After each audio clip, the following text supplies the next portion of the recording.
Hello everyone, this is Rajiv back. As promised, I came up with the very first video in order to provide a helping hand to all the board examination aspirants. Here, in this video, we will deal with chapter number 6, that is lines and angles of class 9. Now, while moving ahead with this chapter, we will be dealing with various basic concepts, various axioms, various theorems, and then at the end, we will jump to the exercise, where a few sums and how to deal with those sums will be explained thoroughly, and that will help build a foundation for you to hold a grip upon this particular chapter. So, without any further delay, let's begin.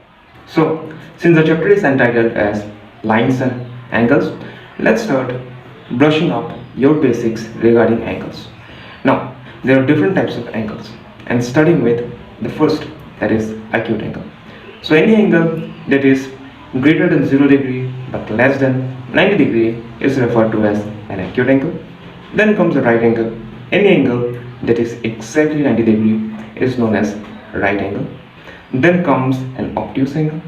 Any angle which is greater than 90 degree but less than 180 degree is known as obtuse angle. So simple, right? The next, it comes a straight angle. Any angle which is exactly equal to 180 degree, that is known as a straight angle. Then comes another angle which is known as reflex angle. Any angle that is greater than 180 degree but less than 360 degree is known as a reflex angle. So these are the different basic type of angles. Now here comes another two different types of angles. One is known as a complementary angle and the other is known as a supplementary angle. Now let's understand it one by one. The first, what is complementary angles?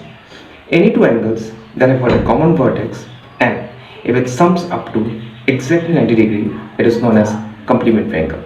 Similarly, if there are any two angles with a common vertex and if the sum of both the angles equals to 180 degree, then they are known as supplementary angles. Now, having understood this, let us understand two more different types of angles. The first, which is known as adjacent angles, and the second, that is known as the linear pair of angles. Now, starting with the first, that is adjacent angles. So what are adjacent angles? If any two angles are such that it has got a common vertex, a common arm, and two non-common arms that lie on either side of the common arms, then such kind of angles are known as adjacent angles. And coming to the linear pair of angles, it is a modification of the adjacent angles itself. So what are linear pairs of angles?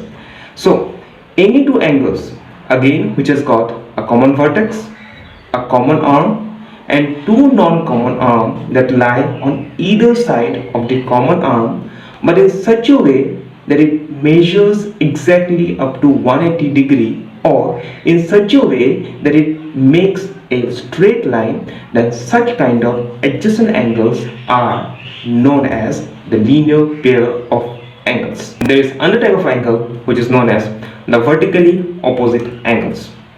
Let's say there are two straight lines and these two straight lines, they intersect each other at point O in such a way that four different angles are formed or two pairs of angles are formed.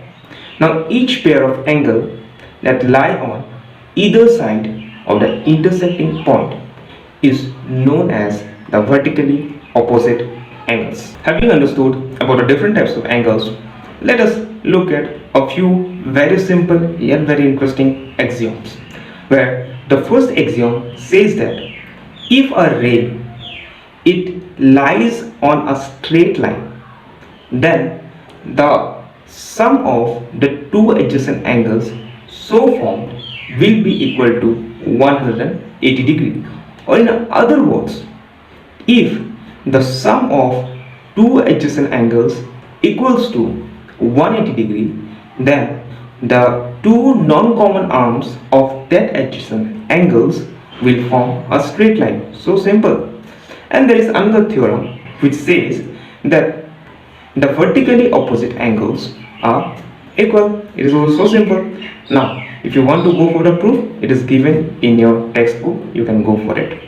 Now, Since we have understood the basic concepts which are required to start with the first exercise of this particular chapter, so without any further delay, let's begin with some of the sums that is given in the first exercise of this particular chapter. So let's begin. So, having understood the various concepts, let us move with the first sum of exercise 6.1, and the question follows as in figure 6.13. Now the figure has been established here. Lines AB and CD intersect at O. Lines AB and CD intersect at O. Now it's given that angle AOC plus BOE, that is AOC plus angle BOE is equal to 70 degree, and angle BOD, that means this particular angle, is given as 40 degree. Now we are asked to find angle BOE, that means this particular angle, and the reflex of angle COE, that means we need to find out the measurement of this dotted area. Alright, so let's begin. Now what is given, we will start with whatever it's given. So it's given that angle BOD is equal to 40 degree. Now you need to focus on the diagram. See, it's already said that AB and CD are two straight lines, and from the theorem we know that if two straight lines intersect each other at point O, then the angles formed on either side of the intersecting point, that is this angle and this angle, will be known as vertically opposite angles. And according to another theorem, we have got that vertically opposite angles are equal, which suggests that if angle BOD is 40 degree, then definitely angle AOC will always be 40 degree. So angle AOC is equal to 40 degree, since angle BOD is equal to angle AOC, the reason being is vertically opposite angles. Okay, again it is given that angle AOC plus angle BOE is equal to 70 degree. It is this angle and this angle sums up to be 70 degree, and we know angle AOC and AOC is 40 degree, right?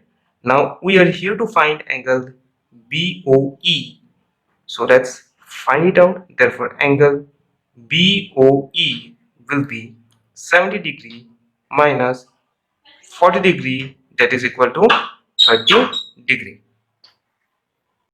So we have found out angle BOE, which is equal to 30 degree.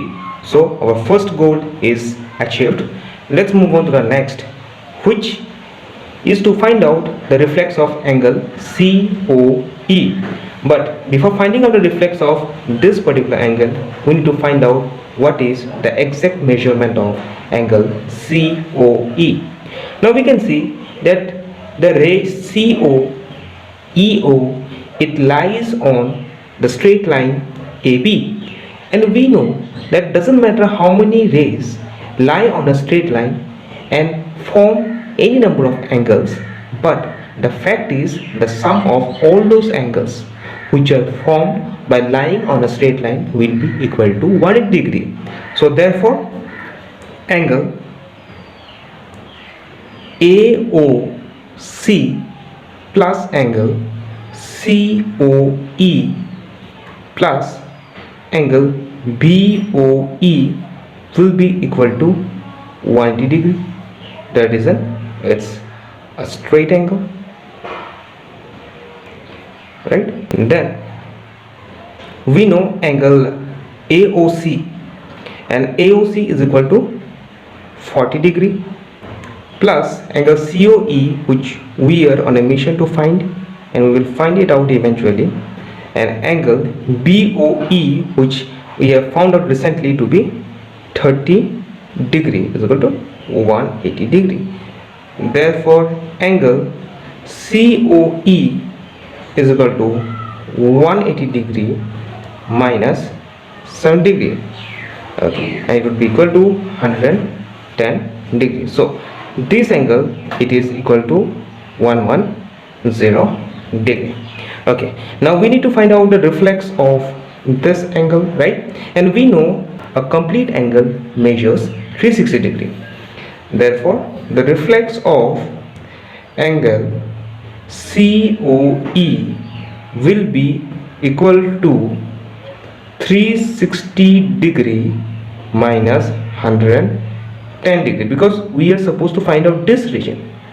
Okay, that means out of the total region we need to exclude this 110 degree, and we know the total region measures up to 360 degree, and we are excluding this 110 degree in order to find out the remaining portion, and the remaining portion comes up to be 250 degree.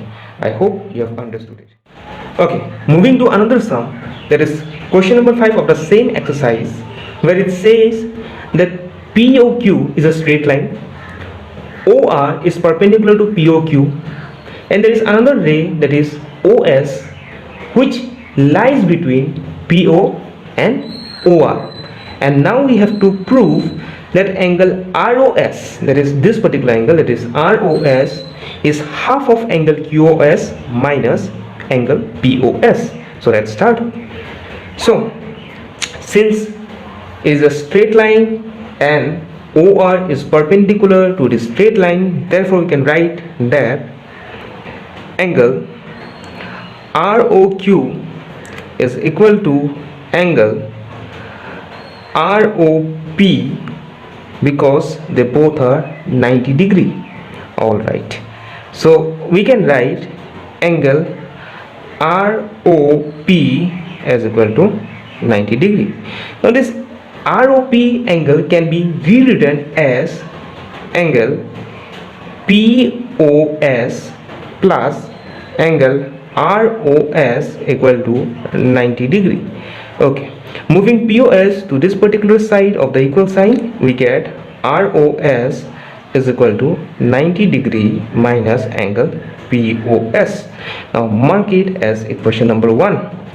Okay, then coming to this particular angle, that is angle SOQ, can be written as angle ROS plus angle ROQ. Angle ROS plus ROQ is given as 90 degree, because ROQ was equal to ROP, that is equal to 90 degree. Okay, now we can also write this entire statement in this particular way: ROS is equal to angle SOQ minus 90 degree, or just to match up with the question, we can write as QOS minus 90 degree, same thing. Okay, let us mark it as equation number 2. Now adding 1 and 2, we have angle ROS plus angle ROS is equal to 90 degree minus POS plus angle QOS minus 90 degree. Plus 90 minus 90 is cancelled out, and here ROS plus ROS becomes twice angle ROS, and it becomes equal to QOS minus angle POS. Now if I send this 2 to the other side of the equal sign, it becomes half of angle QOS minus angle POS, and hence proof. In no time we have proved it, which we were asked to. So it's very simple, and out of 6 sums I have done 2, that is question number 1 and question number 5 is done for you. Now in this particular way, try the remaining 4. Hope you have understood something from this particular video, and if you have liked it, please do share your views in the comment box below. Do like and subscribe.